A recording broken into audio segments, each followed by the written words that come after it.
Boa noite a todos. Estamos começando nosso estudo a respeito das parábolas de Jesus. Hoje nós veremos a última das três parábolas que se encontra em Mateus 21. Havíamos estudado já a parábola das bodas e a parábola dos dois filhos, e hoje nós veremos a parábola dos obreiros maus. Já analisamos o contexto, né? eh, Em detalhe no estudo passado. E ciente de tudo isso, vamos poder ir um pouco mais ao ponto. Creio que será um estudo mais curto, dedicando mais tempo para as dúvidas que forem surgir ou até mesmo conversarmos sobre outros assuntos, como adiantamos no nosso grupo, tá bom? Então, vamos sempre ler a Bíblia e pedimos para isso que o Espírito Santo dirija nosso estudo e por isso a irmã Mariana vai orar por nós, por favor. Oremos. Senhor Deus e Pai que está no céu, mais uma vez, ó Deus, nós queremos lhe agradecer por tudo que tens feito por cada um de nós, pelas parábolas que nos ajuda tanto a entender as tuas mensagens, para que todas nós possamos te amar cada vez mais e compreender e a viver os princípios que o Senhor deixou para nós. Vem agora, através do teu Santo e bom Espírito, trabalhar na nossa mente e no nosso coração, e principalmente para o Johan, para que ele possa ser usado por ti mais uma vez e nos orientar, nos explicando mais profundamente do que o que nós já compreendemos. Fica conosco durante todo esse estudo e abençoa também aqueles que vão assistir depois, porque fica gravado. Nos dê, Senhor Deus, essa alegria no nosso coração e nos prepara para a tua volta, Senhor Deus. Te pedimos todas essas bênçãos em nome de Jesus. Amém. Amém. Muito obrigado. Muito bem. Então, essa ilustração é apenas para mostrar os elementos que se encontram na parábola que Jesus mostrou e contou, aliás. Havia um homem, um dono de uma vinha, que arrendou a sua vinha para alguns lavradores. E eles hum, começaram não pagando aluguel, o valor que deviam, e à medida que foram enviados alguns mensageiros, alguns servos do dono da vinha, eles trataram mal esses servos. Então, nós vamos entender esses simbolismos, tá bom? Quais são os personagens identificados na parábola e veremos a conexão com as duas parábolas anteriores, a dos dois filhos e a parábola das bodas. Isso mais rapidamente, tá bom? Então, esta é a parábola do meio, que se encontra em Mateus 21. Nós havíamos trabalhado com dois blocos de parábolas. O primeiro foi fechado já há umas 3 semanas, as parábolas de Mateus 13, né, o semeador, as mais conhecidas, entre outras.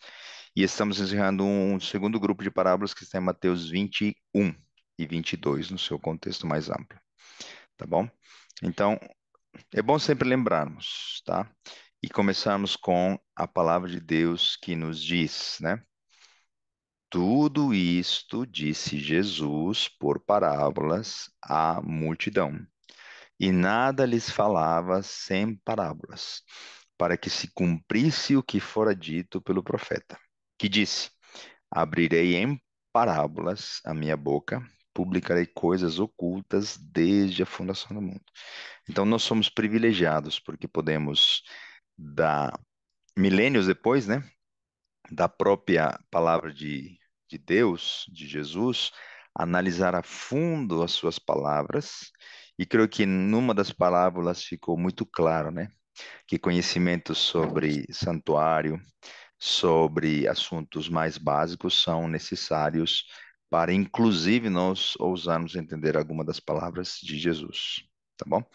E eu tenho um material muito rico. E quando você for apresentado, eu creio que vocês vão se surpreender e se maravilhar com uma das parábolas que eu tô já ansioso para contar para vocês, tá bom? A parábola do bom samaritano.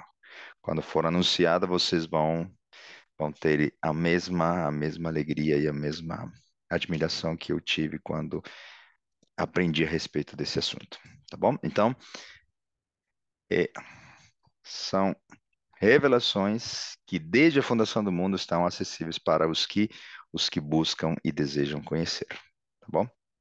Então, qual é o contexto desta parábola? Vamos só relembrar, né? Em Mateus 20 e os capítulos anteriores, nós vimos que houve uma rejeição da cidade de Cafarnaum, Corazim. Os judeus líderes e religiosos não conheceram a autoridade de Jesus, não o viram como Messias. O seu próprio povo rejeitou ele. Ocorreu uma entrada triunfal, sendo que a massa, né, as pessoas que eram mais simples reconheceram Jesus como um rei, não propriamente como um Messias, mas pelo menos como um rei, quando eles colocaram as folhas na entrada de ele montado num animalzinho, né, num burrinho. Então, ele, na sequência, ele purifica o templo com muita indignação, joga fora as mesas, as moedas, os animaizinhos são libertos, porque havia ali dois tipos de roubos, né? No câmbio dos estrangeiros, judeus de outras nações que chegavam para fazer a troca da moeda para a moeda local, para eles então comprarem um animal que seria entregue ou sacrificado nos rituais do templo naquele final de semana que era a Páscoa. Então, o segundo roubo era pelo excessivo valor aplicado aos animaizinhos. Então, assim como nos nossos dias, já naquela época se manipulava através de ação monetária a fé das pessoas, né? E com indignação, se Jesus estivesse hoje, também faria da mesma forma, né? Porém, ele é misericordioso e está hoje apenas esperando que todos possam refletir, se arrepender e buscar a Deus para se entregarem a Ele, tá bom? Então, diante dessas ações, vendo a entrada triunfal, vendo a indignação de Jesus, eles ficaram, os líderes judeus, enfurecidos e eles tentaram claramente, nitidamente, preparar um plano para matar a Jesus. Há algo interessante nessas três parábolas que a gente estudou, né? A das bodas, a dos dois filhos e a dos servos maus. Nessas três parábolas existem dois grupos: os que aceitam e os que não aceitam a Deus. É, o povo de Israel estava na posição de rejeição. Então, nós vemos aqui que outro ponto em comum é que Deus foi muito paciente, né? Preparou as bodas, deu a roupa, fez o convite amplo, esperou, assim como teve paciência para ouvir e em liberdade os dois filhos decidiram. Um disse que iria, mas não foi, e o segundo disse que não iria, mas depois arrependido foi. Então, e nessa outra, ele foi muito paciente, porque enviou uns servos, depois um segundo grupo de servos, e esses obreiros maus tiveram tempo demais para poder decidir e confirmar as suas decisões, até que, inclusive, mataram o herdeiro, né, o filho do dono da vinha. Então, no tempo que nós estamos vivendo hoje, né, e sempre conectando com uma parábola anterior, a do trigo e do joio, nós temos o trigo e o joio convivendo juntos.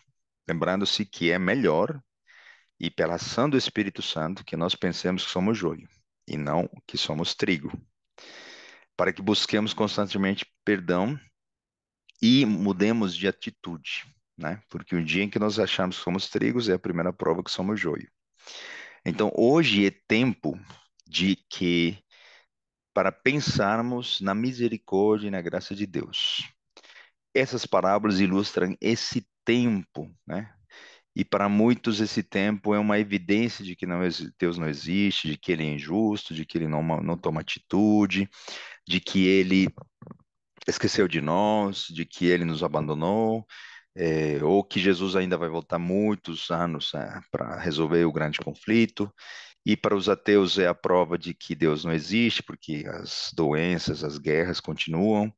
E tantos argumentos que são mal compreendidos pelos homens, quando na verdade nós vivemos um tempo de graça, um tempo de oportunidade.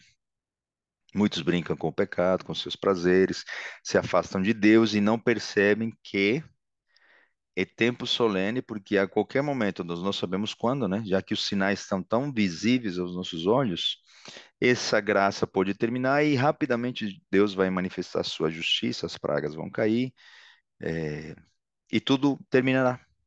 Então, essas três parábolas têm esse ponto em comum. é tempo de agradecer a Deus pela misericórdia e benevolência dele, e que e também na história de cada um que está nos ouvindo, creio eu tenho certeza de que você pode dizer, né? Deus me deu liberdade, Deus me deu tempo e está me dando a oportunidade de aprender mais, aprender a amá-lo, a buscá-lo e aprender mais com a sua palavra. Isso é uma benção, porque quem está aqui ao vivo e ouvindo a gravação pode confirmar isso, né? Então é um momento de reflexão, usando essas parábolas que falam a respeito do nosso tempo também, não do tempo, não apenas do tempo dos servos maus, né? Então, todos recebem as bênçãos. Você pode analisar a vida, o sol, o alimento. É claro que, devido às dificuldades e consequências do pecado, alguns recebem menos, as guerras, as fatalidades ocorrem, mas hoje todos estão sob o mesmo guarda-chuva de proteção. Porque se essa proteção não existisse, o inimigo viria e nos assaltaria, nos deixaria quase moribundos, como na parábola do bom samaritano. E tudo isso não ocorre, né? Não se deflagrou uma terceira guerra mundial ainda, não ocorreu uma pandemia tão devastadora quanto o pior dos nossos pesadelos. Tudo isso e nada disso ocorreu, tsunamis, maremotos e tantas coisas que a gente já viu sinais, né? Por ali afora no nosso passado não muito antigo. Tudo isso está sobre a proteção de Deus, porque seus anjos estão segurando os quatro ventos. Ventos são tempos de conflito, guerra. Então, é tempo de apreciarmos o amor de Deus por cada um de nós, tá bom? É, então, as parábolas precisam nos levar a tomarmos decisões. Não podemos tomar apenas como um conhecimento frio, né? Ah, eu não entendia, não sabia, que interessante, que curioso. E, enfim, a gente pode até, e não há problema com isso, né? Mas o nosso desejo é que todos nós possamos tomar as decisões para as quais Jesus contou estas parábolas.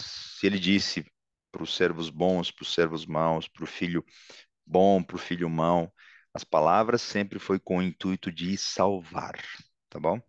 A maior preocupação de Deus não é te agradar, é te salvar.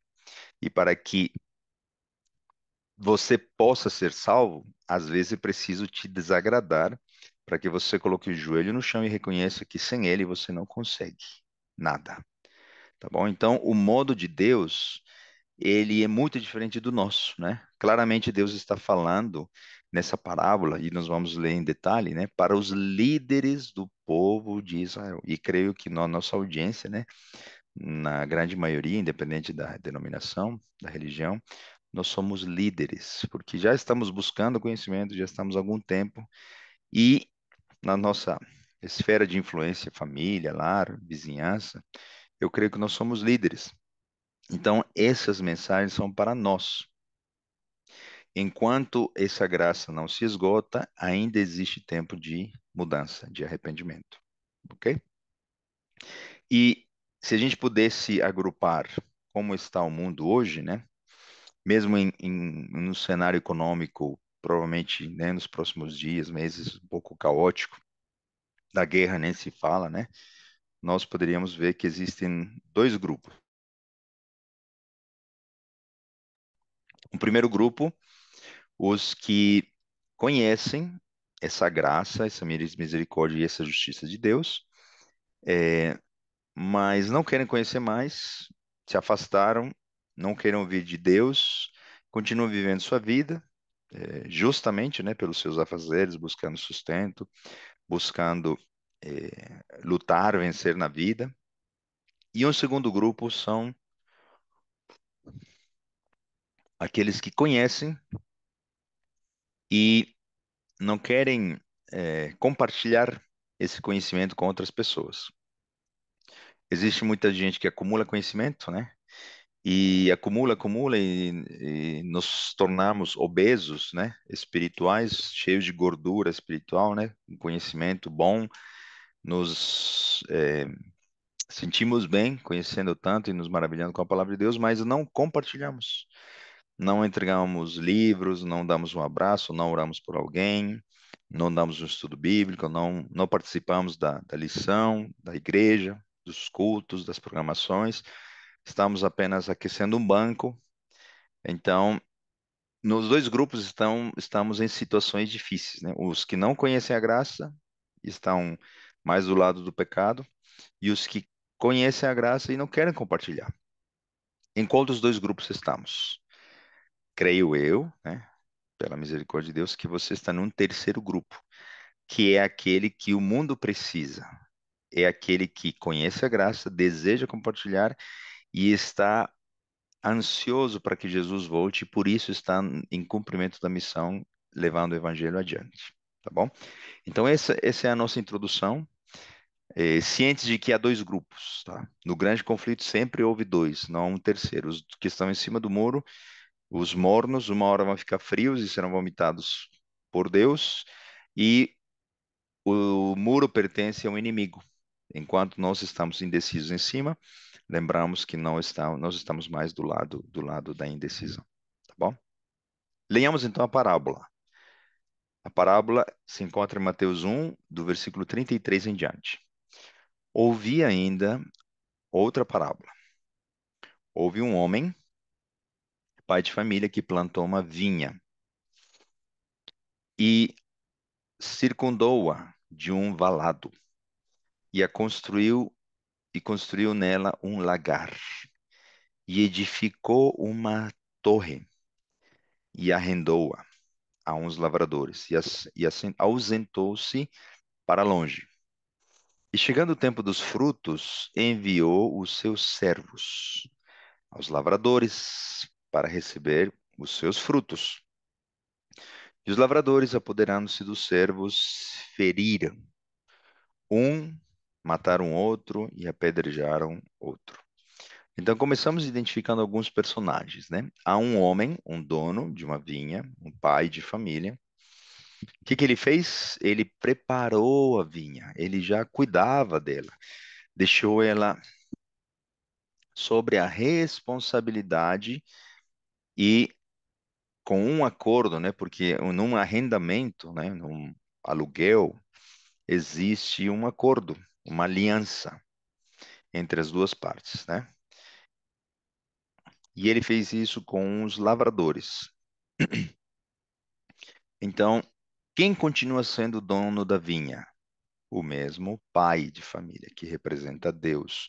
Os lavradores nunca se tornaram donos, não fazia parte da aliança, do acordo, dessa maneira que, se o pai de família é Deus, nós ainda pertencemos a Deus, e tudo que nós fazemos, nossa vida, nosso corpo, nosso trabalho, nossa família, tudo pertence a Deus, porque tudo nos deu, Ele nos deu, tá bom? Porque Ele é o nosso Criador. Então, nesse aspecto, quando você aluga a sua casa, um terreno, arrenda para alguém, né, você recebe um dinheiro, um benefício. Esses lavradores, eles não estavam devolvendo o que era justo, o acordado, e começaram a tratar mal os enviados de Deus, inclusive matando o herdeiro. Mas antes de falar da aplicação, vamos só reforçar o que está em amarelo aqui, cada símbolo, tá? O pai de família é Deus. Ele é o dono do universo, o dono do mundo, e a vinha é Israel, quando ele fez uma aliança com os líderes religiosos do povo de Israel. E esses líderes são os lavradores, tá bom?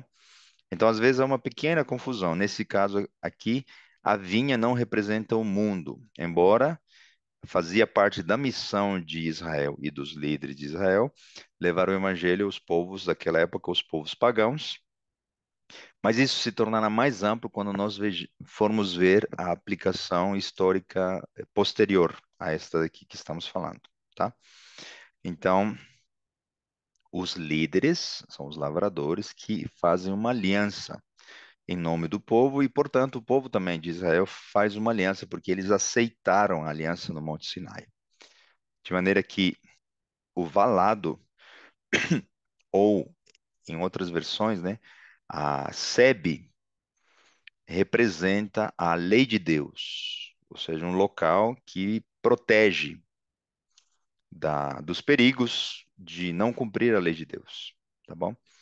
A torre é um lugar mais elevado. Esse lugar mais elevado, em termos espirituais também, né? E em termos de vigilância, né? Para que o povo não fosse contaminado pelo paganismo, pela mentira e os enganos das nações ao lado, representa o templo de Deus, o santuário que Deus pediu para que Moisés construísse para que Deus pudesse habitar no meio deles, para que esse conteúdo simbólico pudesse ser um local de vigia, para que eles se mantenham puros, separados, para ser uma bênção posteriormente, tá bom? Então, quando diz se ausentou para longe, é porque ele está no céu, depois do pecado ficou inacessível para nós por causa do abismo que abriu a decisão errada de Adão e Eva e a nossa, né? E aparece aqui também o tempo dos frutos, ou o tempo da colheita, quando séculos depois, né, inclusive é uma profecia, né, 70 semanas, a gente vai falar um pouquinho mais daqui a pouco, eles tiveram tempo de amadurecer, passaram pelo deserto, tiveram os juízes, pediram um rei, tiveram os reis, o reino se dividiu, e toda a história que é conhecida para vocês, né, cristãos, de maneira que depois de tantos séculos e milênios de paciência, esses lavradores, esses líderes se afastaram e levaram ao povo também ao afastamento de Deus, à idolatria, e não geraram frutos, tá? Assim, os servos que o pai de família, que Deus vai enviar para repetidamente falar para os israelitas, e aqui começamos a ler o segundo texto, tá bom? Não, aqui, perdão, aqui ainda estamos aqui. Deus enviou os seus servos. Esses primeiros servos são os profetas do Antigo Testamento, tá bom? E em lugar de ouvir, em lugar de aceitar, se arrepender, reconhecer, mudar de atitude, eles se fecharam, se elitizaram, o seu orgulho falou mais alto e eles feriram, mataram, prenderam, apedrejaram aos diversos profetas que Deus enviou, tá bom? Porque eles falavam o que eles precisavam ouvir e não o que eles queriam ouvir, tá bom? Então, um detalhe que passa desapercebido na parábola, mas é importante lembrarmos, né? É que antes de Deus ter proposto a sua lei, a sua aliança para o povo de Israel, o que que ele Deus deu para eles? Liberdade do Egito, deixaram de ser escravos do Egito. No deserto lhes deu pão, temperatura amena, agradável à noite, durante o dia, direcionamento. As suas sandálias, suas roupas não se desgastaram. Eles comeram o pão que os anjos comem, o maná, a Bíblia diz isso, né? Eles receberam alimento, nunca faltou nada. E depois de todos esses cuidados, né, como se tivesse uma galinha cuidando dos seus pintinhos, né, com todos bem protegidos, com tudo, então propôs a lei, de maneira que, se eles entendessem que esse Deus os amava, eles teriam obedecido à lei de Deus com alegria. Mas o inimigo sempre trabalhou e eles não compreenderam o verdadeiro sentido da lei, tá bom? Então não pensemos na nossa condição hoje de que Deus quer nos obrigar a guardar a lei, que tal, que, né, está anotando tudo e a qualquer momento vai nos castigar ou já está nos castigando. Esse não é o pensamento. Quantas bênçãos ele já te deu? Quantas oportunidades? E hoje, sendo ele coerente, né, um Deus amoroso, ele não vai diminuir a expectativa de obediência só porque nós não conseguimos, só porque nós já falhamos, só porque nós temos uma natureza pecaminosa. Não. Ele tem solução para tudo. Existe graça, amor, onde abundou o pecado, superabundou a graça, tá bom? Então vamos lembrar sempre esse detalhe. O pai de família, ele é justo, nunca pede um acordo ou cobra o cumprimento da aliança, né, desse arrendamento, sem dar as ferramentas para que eles pudessem cumprir, tá bom? Então, leamos os versículos 36 em diante. Depois enviou outros servos. Estes outros servos são os profetas que vieram ainda no Antigo Testamento até o momento em que veio e surgiu João Batista como o último dos profetas antes da vinda do herdeiro, tá bom? Em maior número do que os primeiros, e eles fizeram-lhes o mesmo. E por último enviou-lhes seu filho, ou seja, se eles fizeram o que fizeram com João Batista, né, através de Herodes, e enviando-lhes o seu filho, eles disseram, né, terão respeito ao meu filho. Mas os lavradores, vendo o filho, disseram entre si: este é o herdeiro. Vinde, matemo-lo e apoderemo-nos da sua herança. E lançando mão dele, o arrastaram para fora da vinha e o mataram. Aqui nós vemos da tamanha maldade desses homens, né, religiosos, sendo claramente influenciados pelos anjos, pelos demônios, para fazerem isso com o Filho de Deus. Então, quando o orgulho toma conta de uma pessoa, ela fica cega. Ficando cega, ela pode até ficar possuída, de maneira que ela mata, mesmo sabendo que é pecado matar. Julga, condena, mesmo sabendo que está fazendo de maneira errada, como a gente estudou em outras ocasiões, né? Eles arrumaram, compraram testemunhas falsas para acusar a Jesus, fizeram um julgamento no dia em que não deveriam, era sexta-feira de Páscoa, na véspera, e muitos argumentos que a gente lançou mostrando a hipocrisia desses homens, tá bom? Eles usaram a autoridade política para não sujar a sua posição, né? Porque eles, como religiosos, não poderiam matar. Então, eles usaram a Pilatos para que ele pudesse consumar o plano maquiavélico que eles tinham.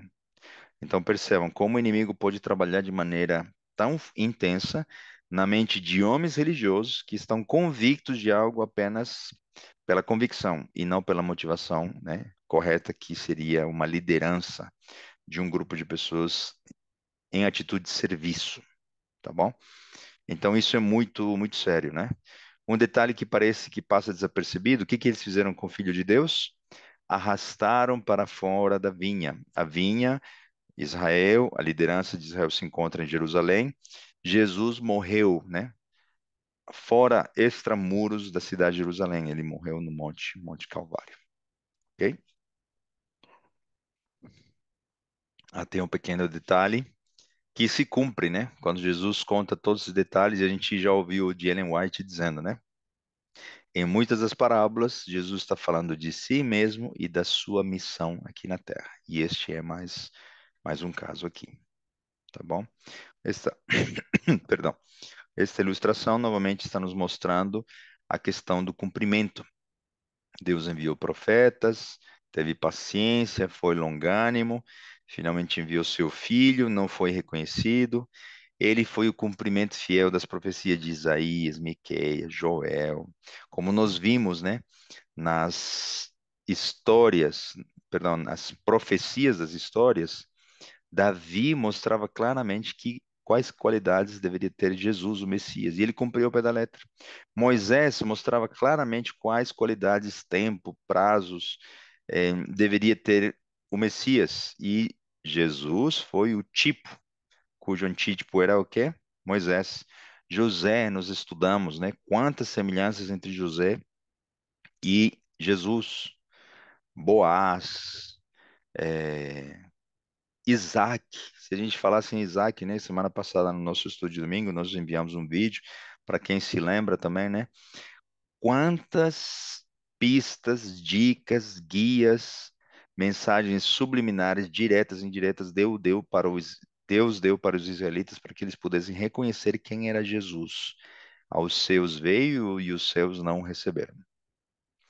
Então, é, a interpretação da parábola é simples e direta, como nós fizemos, né? Embora a simbologia, eu comentei palavrinha por palavrinha, né? O que significa cada elemento simbólico ali. Então, Vejam, precisamos, então, não só falar e condenar os judeus, vamos também falar a respeito de nós.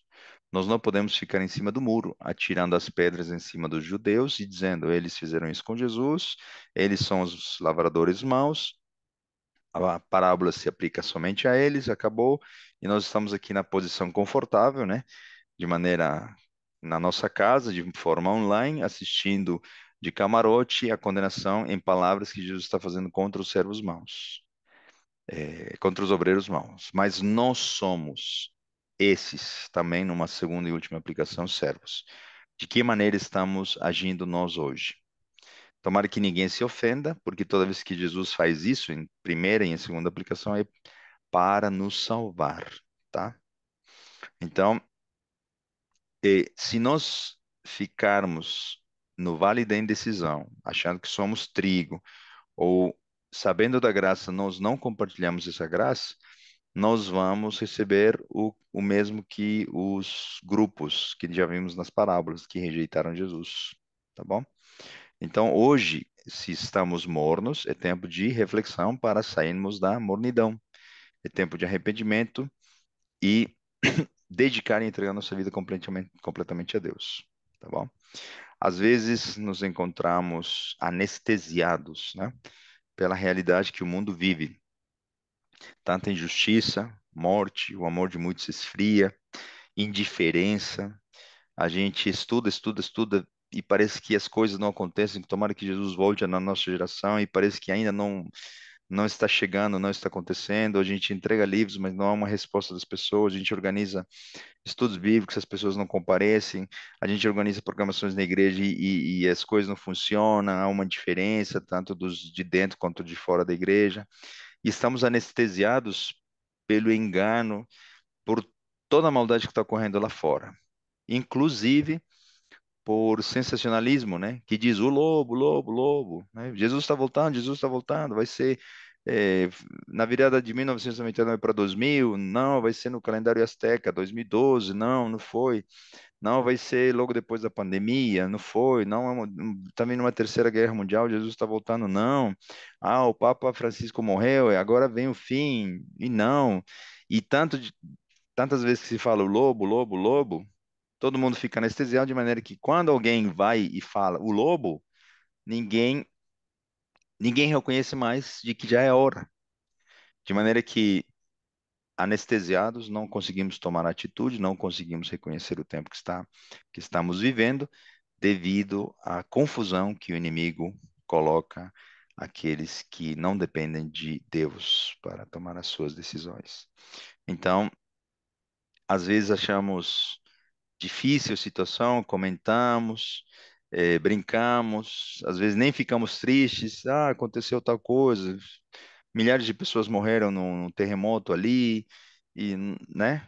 E de tantas coisas ruins que ocorrem, nós estamos anestesiados com a realidade que vive o mundo, né? Olha fulano, né? O que fez, o que que ele aprontou, e olha lá, e olha o que aconteceu com aquele ciclano, e a gente vive se frustrando com a condição humana dos nossos dias. Então, será que existe uma saída para a nossa situação de anestesia, na qual nos encontramos, a maioria de nós? O que diz o versículo seguinte?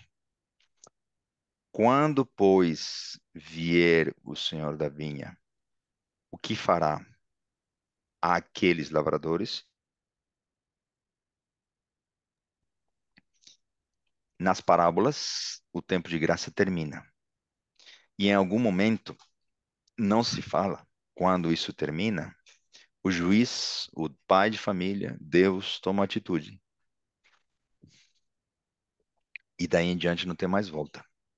Não tem retorno, não tem como dizer, meu Deus, me permita só mais uma oportunidade. Eu me enganei, eu errei. Não existe retorno. Por isso, hoje é tempo solene para entendermos o que ainda virá a acontecer. O que fará o Senhor com os obreiros maus? O que eles merecem receber? Até quando Deus vai esperar? Quem definiu a sentença contra eles? Foi Deus? Não. Foram eles próprios, com essa atitude, com a resposta dada a cada servo, a cada grupo de mensageiros, com a resposta dada ao próprio herdeiro, Filho de Deus. Quantas pessoas conhecem a história de Jesus e friamente dizem, né? O que eu tenho a ver com isso? Eu não pedi para que ele morresse por mim. Então, e muitos, né? Que talvez até acreditam que Jesus seja um personagem verdadeiro, já vão ao extremo de afirmar na sua consciência de que Deus não existe. Então, cada um, quando estiver maduro, tanto para o bem quanto para o mal, então virá o fim. E será dado o quê? O que é justo, o que a pessoa escolheu, o que a pessoa plantou, o que a pessoa decidiu assim. O texto continua. Dizem-lhe eles, dará afrontosa morte aos maus e arrendará a vinha a outros.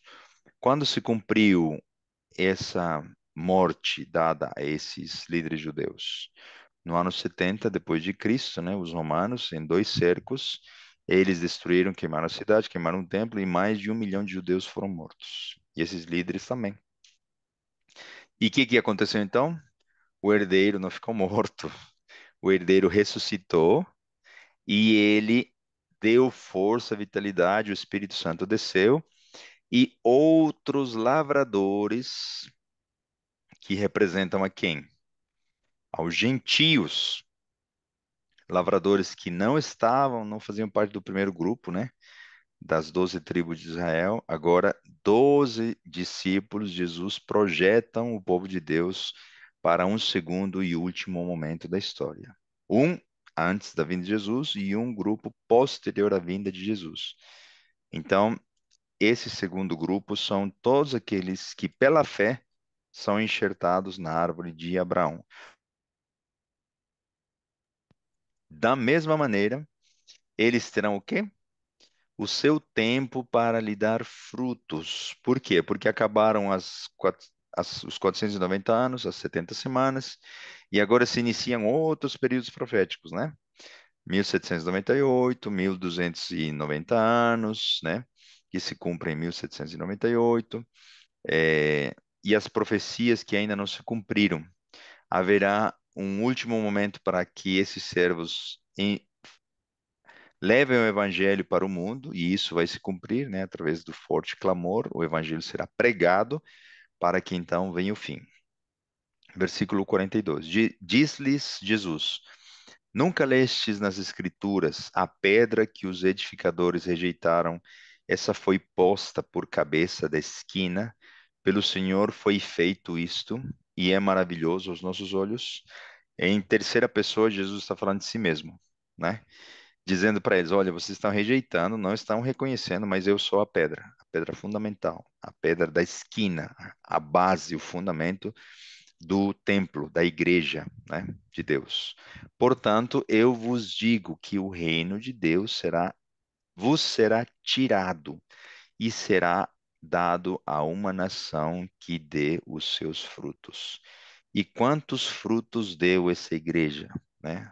Na figura do cavalo branco, né? O primeiro selo de Apocalipse. O cavaleiro era o próprio Cristo, uma igreja pura que compartilhava tudo, influenciaram o mundo, fizeram abalar o império mais poderoso do mundo, né? Na época, o Império Romano. Eles fragmentaram, colapsaram, né? A fé das pessoas e milhares, milhões de pessoas aceitaram a Jesus em pouco tempo. Por quê? Porque o Espírito Santo, o amor de Jesus estava no coração deles e eles fizeram isso. Versículos 44 a 46. Quem cair sobre esta pedra, despedar-se-á. E aquele sobre quem ela cair ficará reduzido a pó. Nós temos duas opções, assim como esses homens que ouviram essas palavras. Se você não fizer nada, continuar fazendo o que você precisa fazer, mais longe de Deus, você será reduzido a pó, claramente. tá bom? Porque as pragas virão, você não tomou a sua decisão, a mornidão em cima do muro é a mesma coisa que estar do lado do inimigo. Então, se permanecermos nessa situação, nós seremos reduzidos a pó. A outra e a melhor opção é nós nos reduzirmos a pó hoje, pelo amor ou pela dor, nos humilharmos diante de Deus, pedirmos ajuda a Ele, pedirmos seu perdão, aceitarmos o seu perdão, esmagar o nosso eu, rasgar, né, o que nós entendemos por justiça própria, né, sermos reduzidos a pó pelo Espírito Santo, para que essa pedra que Jesus nos faça, nos torne pedras vivas, então nós seremos instrumentos da pedra, né, que é o reino eterno de Deus, para destruir todo o engano e toda mentira nos últimos dias e reduzir a pó as pessoas que estiverem ainda no vale da indecisão ou rejeitando claramente a Deus. Deus é muito transparente, não é? Ele te fala: você quer virar pó antes do tempo de graça terminar ou você quer virar pó depois do tempo de graça terminar? E ele só faz isso por amor. Como eu disse, né? Deus não quer nos agradar, ele quer nos salvar. Quando Deus for derramar as pragas, é porque já teve tempo suficiente. É para salvar os puros de coração, da presença do pecado pela eternidade. Então, creio que ficou claro e natural que você, apenas pela lógica, né, você vai preferir se tornar pó hoje. E é claro, a sua motivação não vai ser a lógica, né? A sua motivação vai ser entender o amor de Jesus por você e por mim. De maneira que o versículo 45 diz, né? E os principais sacerdotes e os fariseus, ouvindo estas palavras, entenderam que falava deles. Olha que duro, né? Entenderam. Eles não poderiam dizer, não entendimos, não, para quem está falando, ficou claro. E pretendendo prendê-lo, recearam o povo por quanto o tinham por profeta. E aí nós vemos também uma polarização, né? A maioria deles foi com Anás, Caifás, e condenaram e fizeram tudo que nós conhecemos. E alguns deles, Nicodemos, José de Arimateia, tomaram a sua decisão correta. Então, existe joio e trigo em todas as esferas do mundo. No Vaticano, nos Estados Unidos, no Afeganistão, na Igreja Adventista, na Igreja Católica. E Deus está apenas dando um tempo para todos tomarem a sua decisão, ok? Então, dali em diante ficou claro a intenção de matar a Jesus, porque ele declaradamente condenava a atitude deles. Eles o traíram, julgaram injustamente, prenderam, humilharam, castigaram, pregaram na cruz do Calvário e crucificaram e finalmente mataram. Tudo isso com hipocrisia, sem sujar as suas mãos limpas, entre aspas. Tá bom? E aqui nós temos essa ilustração. O herdeiro foi enviado e como um cordeiro, né, manso e humilde, ele foi levado ao matador. O que eles não sabiam é que eles estavam sendo usados por Satanás. E Satanás, ao fazer isso, estava preparando a sua morte, porque foi na cruz do Calvário que com a sua morte e com a cruz, Deus cravou uma estaca na cabeça de serpente de Satanás e ele foi condenado para todo sempre a partir dali. E agora ele sabe que lhe resta pouco tempo e ele continua desesperadamente agindo. Então hoje não podemos entrar em desespero quando o cenário econômico, futuro, bélico, né, político dos nossos países, do mundo estiver em, em risco, né, de colapso. Porque a única coisa que tem Satanás é uma situação desesperante, porque o tempo está se esgotando. De maneira que se as dificuldades vierem, é porque o fim está próximo e a justiça será feita quando Jesus voltar, tá bom? Então ali nós vemos uma mudança, né? A partir da morte de Jesus, as 12 estrelas da mulher de Apocalipse 12 deixam de ser as 12 tribos de Israel e passam a ser a herança dos 12 discípulos, a igreja cristã, a igreja apostólica nasce, tá bom? Então, por isso, não se engane. O Israel que hoje existe, que se fundou em 1948, não é mais o povo escolhido de Deus. Não há motivos para você simpatizar com qualquer atitude dessa nação, seja política, bélica, qualquer atitude que ele esteja tomando hoje. Só porque Jesus nasceu lá, não foram eles que condenaram, mataram? Não há motivos para simpatizar com essa nação. Nenhuma das 12 tribos, a maioria dessas tribos foram dizimadas e espalhadas, e eles são um povo misturado. E se eles hoje reconhecessem, nós vamos falar isso no final, né? A prova de que o povo de Israel espiritual moderno existe é que reconhece a Jesus como Messias. Se essa nação não reconhece a Jesus como Messias, está no engano e está sendo usada por Satanás para cumprir os planos do inimigo. Tá bom? Estou falando claramente. Com isso, não estou do lado do Hamas, não sou terrorista, não sou simpatizante do terrorismo. O inimigo também está do outro lado, manipulando pessoas pobres, inocentes que estão na Palestina, que sofrem, que são atacadas e que injustamente estão sofrendo com o, a manipulação de informação e o terrorismo que o Hamas pratica. Nós já falamos isso, né? Da polaridade. O inimigo cria um inimigo e o inimigo do inimigo, de maneira que você fica perdido de qual lado você deve apoiar. Nenhum dos dois, tá bom? Nós vamos falar no nosso momento de conversa, quando terminarmos a nossa gravação aqui, tá bom? Então, não seja enganado, ok? Esses líderes fracassaram, perdão, fracassaram pelo seu orgulho, pelo seu conhecimento que tinham da Torá, doutores da lei, conheciam sobre Deus, mas não conheciam a Deus. Eles se fecharam, não compartilharam, se elitizaram e, se achando melhores do que os outros, se perderam. Assim era Israel. Seu estilo de vida foi baseado no ego, não na graça maravilhosa. Criaram leis, viraram legalistas, tinham apenas um belo templo, se alegravam em adorar a Deus dentro dele, mas por fora tinham folhas, mas por dentro não tinham um coração puro e limpo e eles não geraram frutos. Eles mesmos se cuidavam entre si, até cuidavam de alguns poucos judeus para sua conveniência, mas nunca foram evangelizar os outros povos. E como na parábola do bom samaritano nós veremos, levitas e sacerdotes não cuidaram dos feridos, dos doentes, nem sequer dos miseráveis judeus que estavam nessas condições. Inventaram o seu próprio sistema de roubo, né, de câmbio, manipularam a fé das pessoas e ainda acusaram a Jesus de ser o causador do problema e maquinaram planos para matá-lo.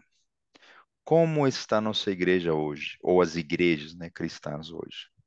Nos parecemos com eles? Temos motivos para ficarmos orgulhosos pelas nossas instituições, escolas, hospitais, pelo que foi construído, pelas casas publicadoras, pelos templos que temos?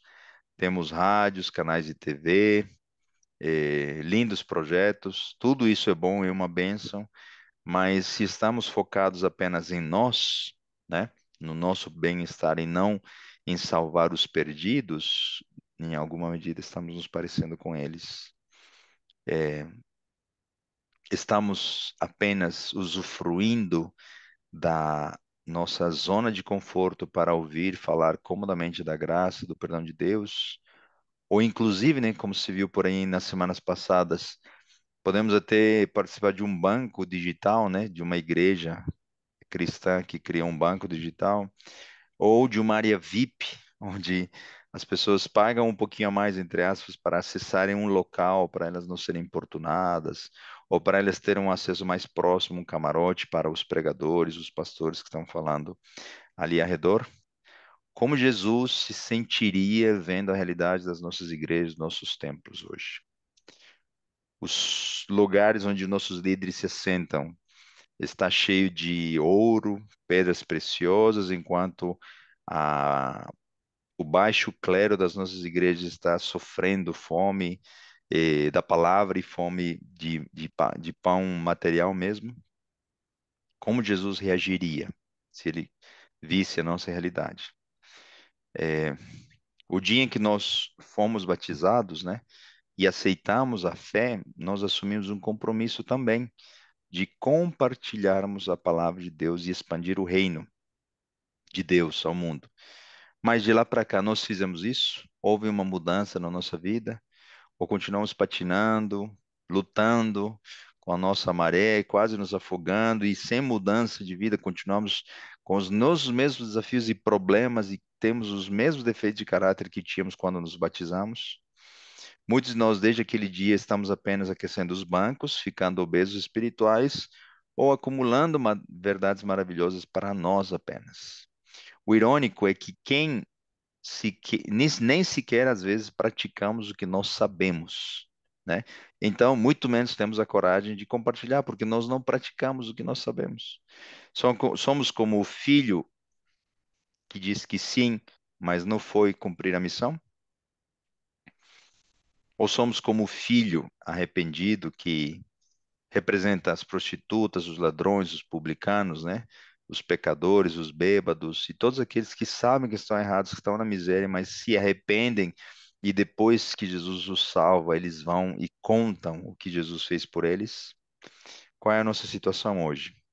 Já deveríamos ter as roupas da justiça das bodas, que representam a justiça de Cristo, vestindo cada um dos nossos seres, já estando preparados para a segunda vinda de Jesus. Você tem as roupas e você está pronto, vestido com as roupas da justiça de Jesus para receber o noivo?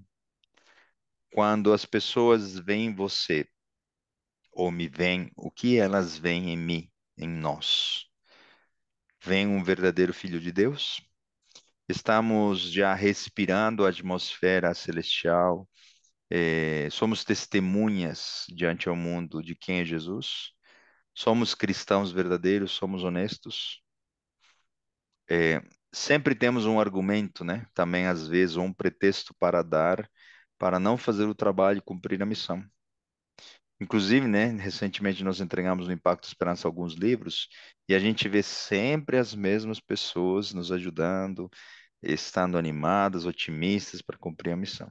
E outras, e nós estamos falando dos que não podem, né? Os que são cadeirantes, já estão, não têm condições de caminhar. Nós estamos falando desse grupo, falando de pessoas que podem, mas não querem, ou utilizam bons motivos e pretextos para não cumprir a missão. E não estamos dizendo com isso que cumprir a missão é apenas entregar um livro, tá? Não é isso. É um dos meios que podemos expandir o reino, né? Então, de quantas formas os líderes tentam nos motivar para fazer o trabalho? Quantos ministérios, quantas pessoas lutando, quantos líderes, né? Eh, Não desanimando, buscando sempre motivar a igreja, o rebanho. E glória a Deus por essas pessoas que entregam a mais, andam a segunda milha e estão constantemente preocupados pela saúde espiritual e a vida espiritual da nossa igreja, né? Os judeus foram cortados, passou o tempo deles. E antes do tempo de graça terminar, haverá um último corte. Nós estamos em Daniel 2, né? Não haverá necessidade de fundar uma nova igreja, um novo movimento. Profeticamente, isso não vai existir mais. Porém, será apenas uma seleção final, o trigo e o joio. De maneira que muitos que estão em outras denominações, que nos acompanham, tomarão a sua decisão correta, oportuna, no momento em que se abrirem os seus olhos para o engano e dizerem, né? Esse povo aqui está sendo perseguido injustamente, eles são, na realidade, os filhos de Deus, né? Larga é a porta por onde passam aqueles que são enganados, e estreita é a porta por onde vão os escolhidos, né? Então, se não estamos ajudando a ninguém hoje para ir ao reino de Deus, dos céus, provavelmente nós não estamos nos preparando para estar lá. Terminamos nosso estudo com dois versículos, né? Mateus 5:20 diz, três versículos. Porque vos digo que se a vossa justiça, Jesus falando para os judeus da época e para nós, né? Se a vossa justiça não exceder a dos escribas e fariseus, de modo nenhum entrareis no reino dos céus. O que significa isso? Será que a nossa justiça está melhor que a dos judeus? Como é que nós podemos ter uma justiça superior à dos escribas e fariseus? A própria Bíblia responde: porque todos quantos fostes batizados em Cristo, já vos revestistes de Cristo. Então precisamos apenas de Cristo. Não precisamos de malabarismo, né? Não precisamos viver de aparências, começar a fazer as coisas por fazer, obedecer pelas aparências ou pela motivação equivocada. Precisamos apenas nos relacionarmos com Jesus, amá-lo e ele vai fazer a mudança em nós. Paulo confirma isso, 1 Coríntios 1, 30. Mas vós sois dele, em Jesus Cristo, o qual para nós foi feito por Deus sabedoria e justiça, e santificação e redenção. Ok? Então, nós terminamos com como reconhecermos que somos Israel espiritual, chamados para cumprir a missão. Existe uma história do chamado de Natanael. Quando Jesus chamou Natanael, a história conta o seguinte: no dia imediato resolveu Jesus partir para a Galileia e encontrou a Filipe, a quem disse: segue-me. Ora, Filipe era de Betânia, cidade de André e de Pedro. Filipe encontrou a Natanael e disse-lhe: achamos aquele de quem Moisés escreveu na lei e a quem se referiram os profetas, Jesus. Vejam, né? Como o Espírito Santo tocou o coração deles e eles já viram em Jesus tudo que Moisés tinha deixado de legado. Jesus o Nazareno, filho de José, perguntou-lhe Natanael, um homem sincero, honesto, né? De Nazaré pode sair alguma coisa boa? Respondeu-lhe Filipe e disse, né? Vem e vê. Interessante que Natanael não recebeu o convite do próprio Jesus. Recebeu o convite de quem? De Filipe. Ou seja, como você e eu recebemos esse evangelho de alguém, tá bom? Não do próprio Cristo. Claro que indiretamente ou diretamente Jesus estava falando no nosso coração, né? Jesus viu Natanael aproximar-se e disse ao seu respeito: eis um verdadeiro israelita em quem não há dolo. Então vamos analisar qual é a característica que fez de Natanael para que fosse atribuída a ele esse adjetivo. Perdão. Um verdadeiro israelita. Perguntou-lhe Natanael: de onde me conheces? Respondeu-lhe Jesus: antes de Filipe te chamar, eu te vi quando estavas debaixo da figueira. Então exclamou Natanael: mestre, tu és o filho de Deus, tu és rei de Israel.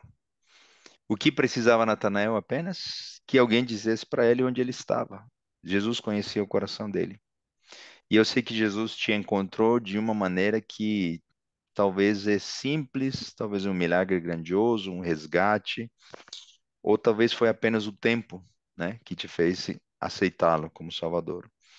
Então, o que torna Natanael um israelita espiritual verdadeiro? O fato dele reconhecer que Jesus é o Messias, o Filho de Deus. Se você fizer isso todos os dias e se relacionar com esse Jesus, você terá uma justiça superior à dos fariseus, escribas, você começará a obedecer à lei de Deus de forma natural, você terá o desejo de compartilhar, você vai ter o desejo de se batizar e entregar a Jesus, e tudo virá como consequência, né? É como se falássemos assim: entrega o teu caminho ao Senhor e o mais ele fará. Ou seja, reconheça Jesus como seu Salvador, apenas isso, e o dia seguinte, Deus vai cuidar. Que Deus nos abençoe para que tomemos essa decisão todos os dias da nossa vida, para que nós estejamos no grupo que receberá o galardão. Deus nos abençoe. Oremos. Querido Senhor, nosso bom Deus, mais uma vez te agradecemos por esse tempo, pela essa oportunidade, privilégio de podermos estudar tuas palavras. Obrigado, Senhor, pela sabedoria de Cristo, ao deixar cada palavra um significado, um símbolo tão profundo. Ó Senhor, que nós não repitamos a história, que alertas, conhecendo a história do passado, sabendo o que vai ocorrer, entendendo o que está escrito na Bíblia, Senhor, pela tua graça e misericórdia, sejamos transformados para sermos teus servos. Reconhecer, aceitar e não maltratar, apedrejar e ignorar a tua serva como profeta que o Senhor escolheu para nosso tempo. E muito menos a nosso querido Jesus e Salvador. Todos os dias queremos reconhecê-lo para, aprendendo a amá-lo, participarmos desse grupo, dessas pessoas que receberão um dia o galardão. São bênçãos que nós pedimos e agradecemos. Em nome de Jesus. Amém.